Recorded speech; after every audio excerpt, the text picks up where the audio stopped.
Counterattack. Now that the Term Limits Convention resolution has passed in 6 states, career politicians have declared war on their constituents. Hi, I'm Philip Blumel.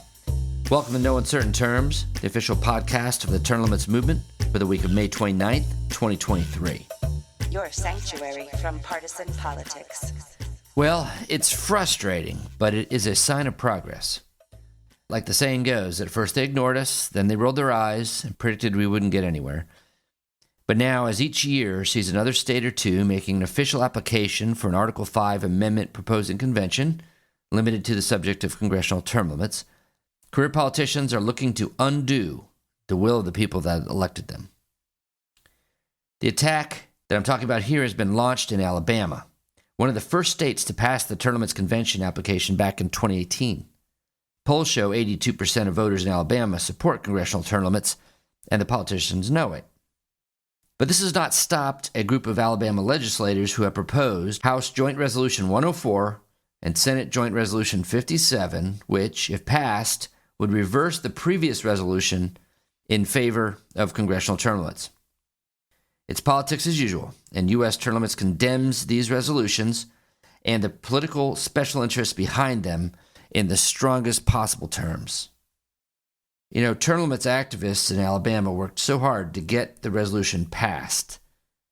You know, for citizens to get engaged in an issue like this, to lobby their legislators and to testify in front of the legislature and to write letters and inform their neighbors, etc., you know, they have to do this without pay and outside of work hours. I mean, it's a sacrifice. And it's a sacrifice in order to make the country a better place to live. Term limits are a cause that the vast majority of their neighbors approve of. In fact, most people recognize that Congress will never be functional without reestablishing rotation in office as our founders intended. We need to sever the ties that grew up between legislators and special interests on a regular basis. And we need competitive elections that allow people with new and different ideas a chance to participate in the legislative process. We need to foster transparency and discourage the corruption that is so highly correlated to tenure in office. But these self-centered careerists in Montgomery don't care about doing the right thing. They don't care about the hard work their constituents put into advocating the Term Limits Convention in Alabama. What they care about is themselves and clearing the road for their own endless careers in politics as unbeatable incumbents with automatic financial support. It's pretty pathetic how important these jobs are to some politicians. It's sad but true, but for some in our state capitals, this is the best job that many of these politicians have ever had or ever could have. I mean, they just don't have anything to give. They're only there to take. Now, looking at the bright side, they're only coming after us because we're winning. This should inspire us. It should inspire us to work harder and keep our eyes on the prize. We need more states to apply for the Term Limits Convention, and there's lots of politicians in these states that are willing to stand up for just this. Nothing else will provide the pressure on Congress needed to persuade them to act. Nothing. So, you know what to do. If you live in Alabama, go to termlimits.com/takeaction and scroll down to the Alabama action item. In just a few clicks, you can let your legislators know that you support congressional term limits and that you are watching them. And if you know anyone else who lives in Alabama, send them a link. Send them a link to termlimits.com/takeaction. And please do this right now. The politicians are fast-tracking their counterattack, and they got to be stopped. You know, we can win this. Clearly, after winning 2 votes for the Term Limits Convention in the last 5 years, there is a lot of support in Montgomery for congressional term limits, and they know that there is a lot of support amongst the populace for this issue. Evil will triumph only if good men and women do nothing. So, let's take action. Next, the unflappable Holly Robichaud continues to post her breaking news on term limits videos at youtube.com/US Term Limits. Here's her roundup from last week. Term limits is on the move. Hello, I'm Holly Robichaud, and this is breaking news on term limits.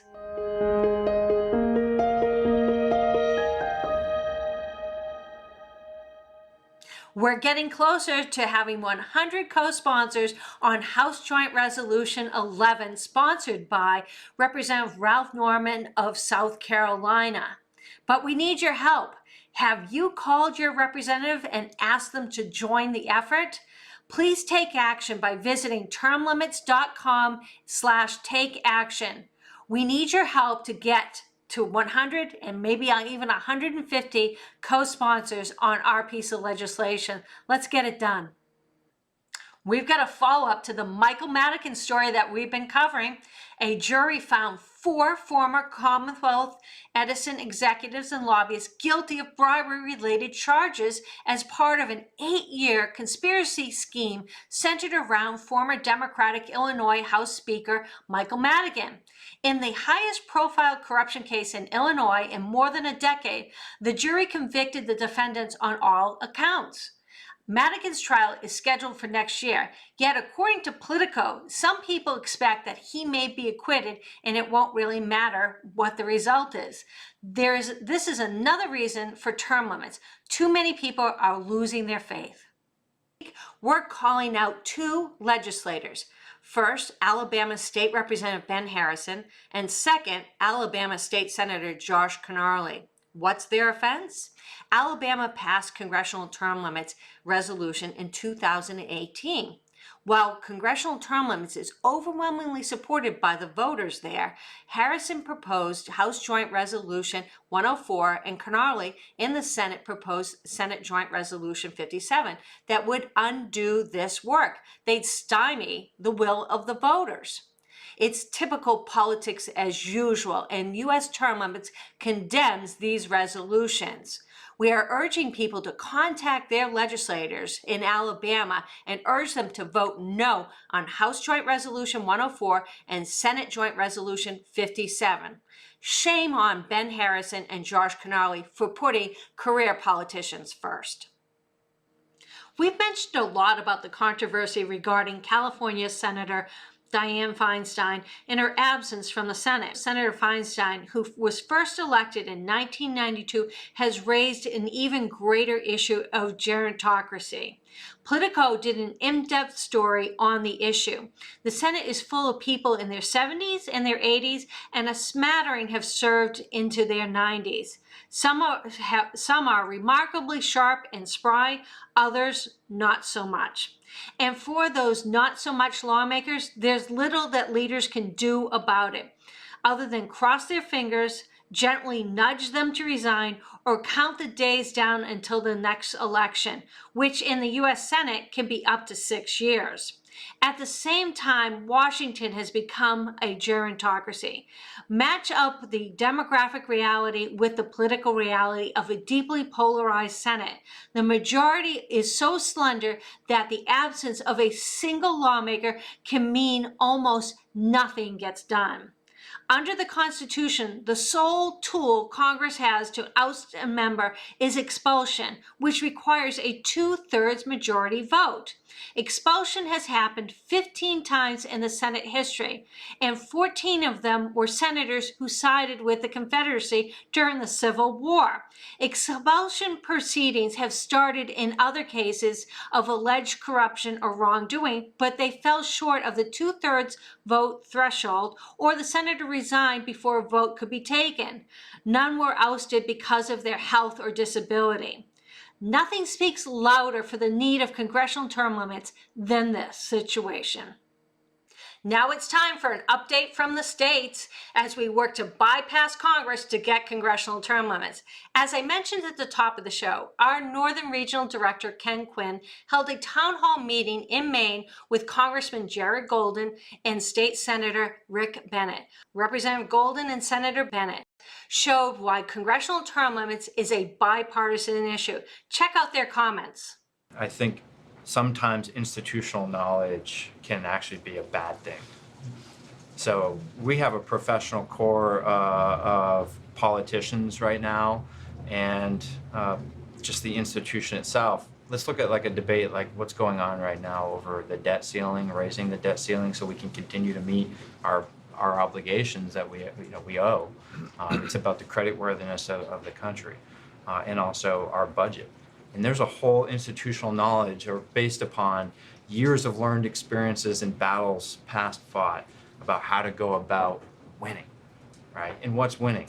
The Dems beat the Republicans or the Republicans beat the Dems. There's all kinds of institutional knowledge about how to posture and jockey and position in order to get the big win, crush the other side. Very little conversation about what's in the best interest of the country. There's another element, which is that I've seen this in the legislature. There seems to be this feeling that the only experience that's relevant is your legislative experience. And in a citizens' legislature, which we have, we're blessed with in Maine, you have people from all walks of life, all ages, different perspectives, different occupations, different life experiences. And we need to find a way of bringing that into the decision-making rather than just recognizing legislative experience, political experience is the thing, because I think our democracy functions best when we can highlight the expertise and experience that normal people have. And so term limits really helps that. Also in Maine, the U.S. term limits resolution is alive. Originally, it was going to be tabled, but a revote has kept it alive, and it's now been referred to a state Senate committee. Let's go, Maine. So, even as a handful of grasping fiends in Alabama conspire against the voters, the term limits movement marches on. Now, I reported in an earlier podcast that the term limits convention resolution was dead in Maine for 2023. Well, clearly, as Holly pointed out, I spoke too soon. The term limits convention resolution has been revived via revote and has great momentum behind it. A good part of the reason is the bipartisan duo of U.S. Representative Jared Golden, a Democrat, and State Senator Rick Bennett, a Republican. These two high-profile politicians in Maine represent two political parties and two legislative bodies and have been promoting the project under the banner of United for Term Limits. Now, isn't that beautiful? Term limits really is the only issue out there that is bringing a divided polity together. But of course, and as usual, their success requires citizen action. If you live in Maine, or know anyone in Maine, you know the website to go to, right? What's the web address? termlimits.com/take-action. Let's make Maine state number 7 to call for congressional term limits. This is a public service announcement. What a PSA we have for you this week. This one is from journalist John Fund, the national affairs reporter for the National Review Online, and he's a senior editor at the American Spectator. Fund is co-author of the 1992 book, Cleaning House, America's Campaign for Term Limits. On May 7th, Fund published a tremendous article for National Review titled, Congress Opposes Term Limits. A Convention Could Prompt Action. This is a long read, but I tell you what, it's worth listening to in full, so let's do it. This article was originally published under the title, Politicians Shrink from Term Limits Like Dracula from a Cross. But by the time it got to my desk, it was titled, Congress Opposes Term Limits, Convention Could Prompt Action, by John Fund. But there's still a way to make them a reality, Fund says.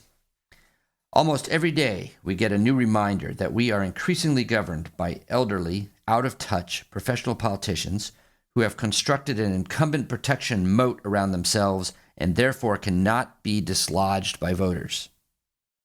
Maryland Senator Ben Cardin just announced he will leave office next year at the age of 81. He began his political career in the Maryland state legislature back in 1966, a full 56 years ago, and before the first moon landing. Both his father and uncle served in the state legislature. His uncle retired in 1966 to make way for the younger Cardin as his replacement, beginning in 1967.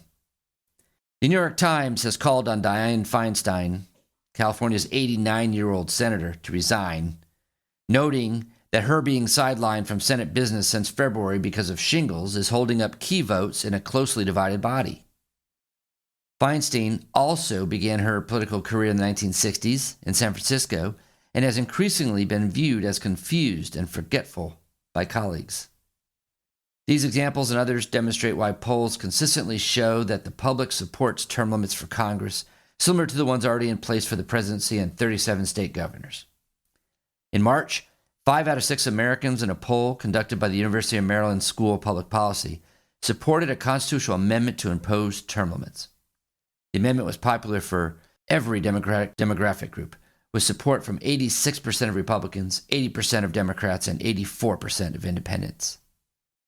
While there has not been a vote on term limits in Congress since 1995, the issue was given new life during this year's speakership negotiations when Speaker McCarthy indicated that the House may vote on the issue. But no one expects it to pass. So how to accomplish it? Term limits cannot be accomplished by statute. The Supreme Court has said it must come via a constitutional amendment, which requires a 2/3 vote of both houses of Congress. But asking professional politicians in Congress to vote for term limits is like asking chickens to deliver themselves to Colonel Sanders. It's an issue that cuts naturally against their own self-interest. So the answer can be summed up in just one word: pressure.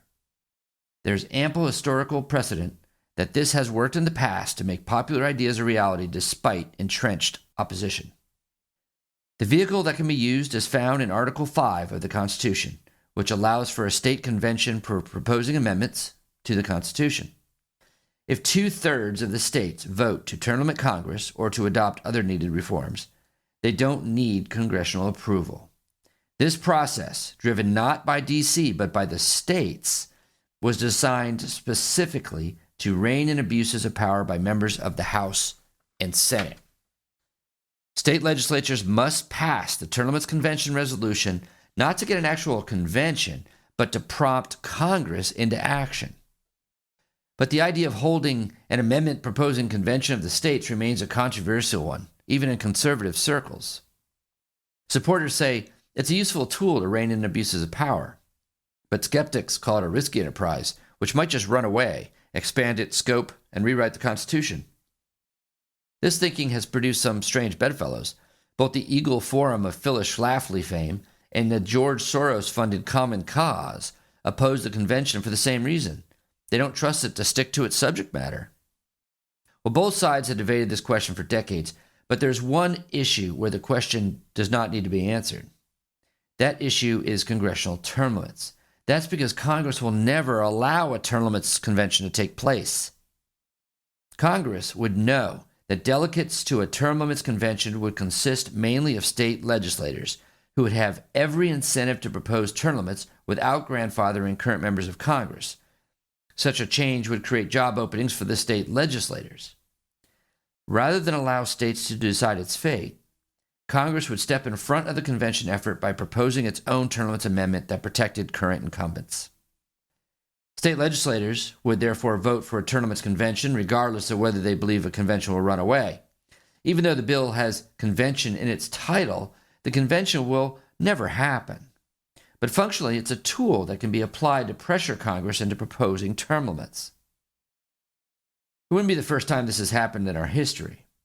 The 22nd Amendment, which limits the president to 2 terms, was a congressional response to an effort by several states to hold an Article 5 convention. That amendment, like any future term limits amendment, included grandfathering for the current officeholder, who at the time was Harry Truman. Likewise, the 17th Amendment, which enshrined the direct election of senators, was proposed by Congress in response to states that wanted to pass the amendment via convention. 31 states called for a convention to discuss direct election of senators, but that convention was never held because Congress preempted action by the states. Michael McKenna, who was deputy director of the Office of Legislative Affairs for the Trump White House, has come to believe that term limits are essential. Quote, "We need to do something to alter the electoral physics that provides too much advantage to those who are comfortable staying in one place and doing one thing until they drop dead," he wrote in the Washington Times last week. At a minimum, we need to start the conversation on how best to avoid the inevitable systemic sclerosis that results from having representatives of the people who have not worked or lived amongst the people for decades. Close quote. Term limits will never be popular with the politicians generally, but there are ways to get around that obstacle and make them a reality. The irony is that those elected officials who buck the system and support limits would probably find themselves rewarded by voters for their courage and independence. The end. Well, rarely do journalists understand and capture the term limits zeitgeist. As the term limits movement racks up victories, it is clear it is recapturing funds close to tension. Thanks, John. Like the show? You can help by subscribing and leaving a 5-star review on both Apple and Spotify. It's free. Thanks for joining us for another episode of No Uncertain Terms. The term limits convention bills are moving through the state legislatures. This could be a breakthrough year for the term limits movement. To check on the status of the term limits convention resolution in your state, go to termlimits.com/takeaction. There, you will see if it has been introduced and where it stands in the committee process on its way to the floor vote. If there's action to take, you'll see a Take Action button by your state. Click it.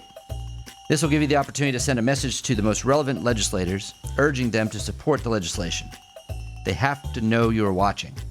That's termlimits.com/takeaction. If your state has already passed the term limits convention resolution, or the bill's not been introduced in your state, you can still help. Please consider making a contribution to U.S. term limits. It is our aim to hit the reset button on the U.S. Congress, and you can help. Go to termlimits.com/donate. termlimits.com/donate. Thanks.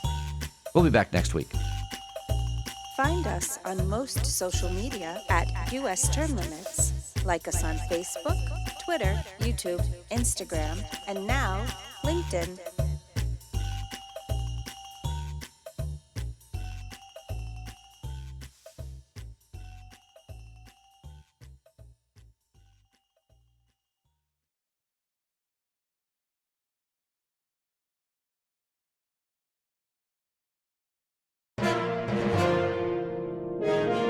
USTL.